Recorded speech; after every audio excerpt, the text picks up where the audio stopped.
Democrats and their allies in the media are terrified of Florida Governor Ron DeSantis because he has done the best job of anyone out there of maintaining normalcy during this pandemic.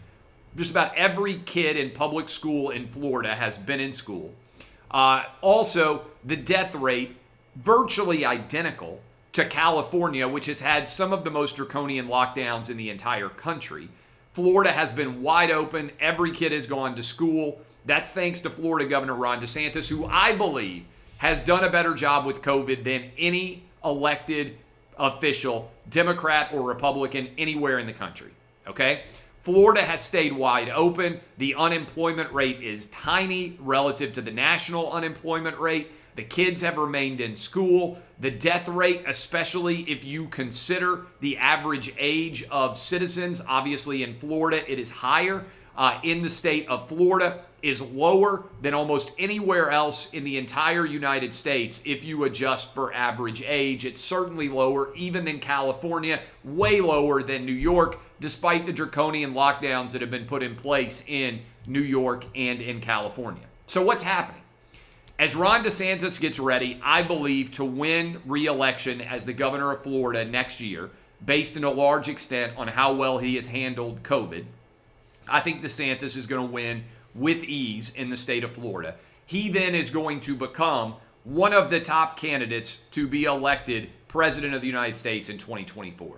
And if you look out a couple of years into the future, what you are likely going to see is Kamala Harris. I think she's going to be the nominee. I don't think Joe Biden is going to run again. And Democrats are terrified that Ron DeSantis is going to be incredibly difficult to beat if he runs. And if he runs, and I think there's a very good chance he will, because I think he's going to win in 2022, they are already starting to try to tear him down. 60 Minutes did a hit piece suggesting that Ron DeSantis had changed the vaccine distribution for a $100,000 donation from Publix. They then edited his response, which made it clear that that was not the case, refused to actually interview Democratic office holders in Palm Beach County who would have refuted the thesis of their story, and have complained, have argued, 60 Minutes have, that anybody complaining about that story is not understanding what was actually behind it. What if, in all honesty, if 60 Minutes had any journalistic integrity, they would have acknowledged that that story was flawed. They would have apologized to everyone for ever running it. That's why Ron DeSantis bought our 60 Minutes of Lies t-shirts, which, by the way, we have sold thousands of. I've been wearing them on the television show the last couple of days. You can go buy them at Outkick.com yourself. All right, so last night, Joy Reid, who was on MSNBC with zero evidence, said that Ron DeSantis was involved in a sex trafficking ring. Let me repeat this. Last night on MSNBC, Joy Reid said that Ron DeSantis was involved in a sex trafficking ring. So 60 Minutes has alleged that he was bribed by his $100,000 donation from Publix. By the way, not to brag or draw attention to myself here, but we have advertisers spending hundreds of thousands of dollars with us. And I won't even do everything that an advertiser for Outkick is requesting for $100,000. Leaving aside the fact that the 60 Minutes story is completely made up, $100,000 to a politician who is raising tens of millions of dollars, or to someone like your boy here who is running a business worth $100 million or more, we don't even know it's there.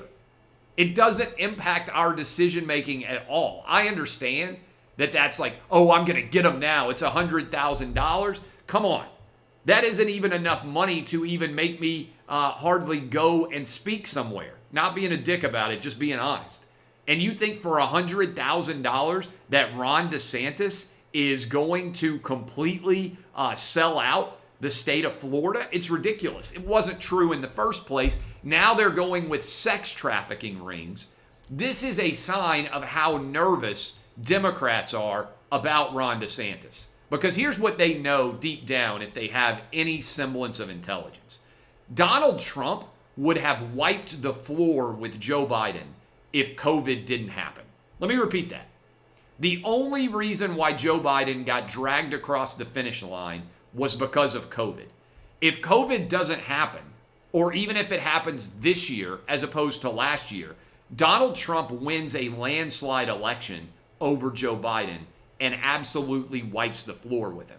That's why Joe Biden clung so desperately to the idea of COVID. That's what dragged him across the finish line by 40,000 votes. Trump would have won without COVID. Georgia, Minnesota, I believe, these states, Pennsylvania again, Michigan again. I think, like I said, he would have flipped Minnesota. He would have won Wisconsin. And I think he would have flipped Nevada.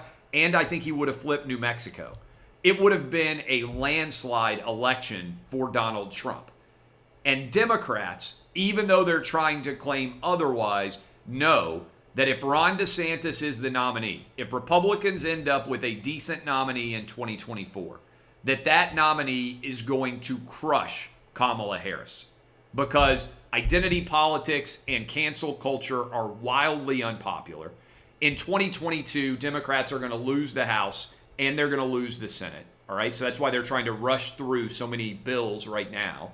And as a result, we are setting up for what I think will be an absolute ass-kicking in 2024. And right now, the favorite in 2024 is Ron DeSantis. So Democrats are desperate to try to bring him down because they know that his success dealing with COVID and keeping the country, the state of Florida rolling is what the country should have done, right? California shouldn't have shut down like they did. New York shouldn't have shut down. Michigan, all of these states with idiot governors who have claimed that they are following the science, all they've done is prolong the outbreaks in their state. And in reality, they have cost so many millions, tens of millions of jobs that hasn't been the issue in Florida. So keep your ears up. Pay attention to this. That's what's going on.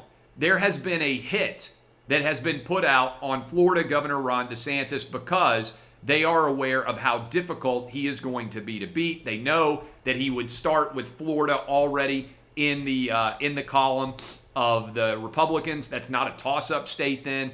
And that he would have substantial appeal in many of these states where governors have instituted lockdowns and all of this craziness has been going on. So I think Ron DeSantis is under attack for that reason.